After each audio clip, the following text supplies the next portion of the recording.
Nëse një i huaj që nuk e njeh retorikën e Berishës kundër SPAK dhe drejtësisë së re, do të shikonte sot skenografinë e foltores me 50 vet para kryeministrisë. Do të mendonte se ajo është një organizatë jo qeveritare, nga këto që mbështesin SPAK me donator perëndimor.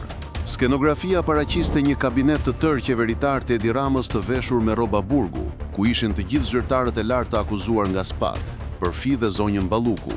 Pastaj nis fjalimi i Berishës, i cili pak a shumë u thoshte atyre nënpunësve të tij në bulevard se tani e tutje, nuk duhet të shpresojmë më nga SPAK-u apo gjykata, se tani është koha jonë. Por për të qenë korrekt me SPAK, në atë skenografi duhet shtohej edhe Sali Berisha, Jamar Bërmaltezi, Ilir Meta, Fatmir Mediu dhe ndonjë tjetër që është në listë pritje nga opozita, pavarësisht se flamurit nuk i bën dora të vesh veten me rroba burgu.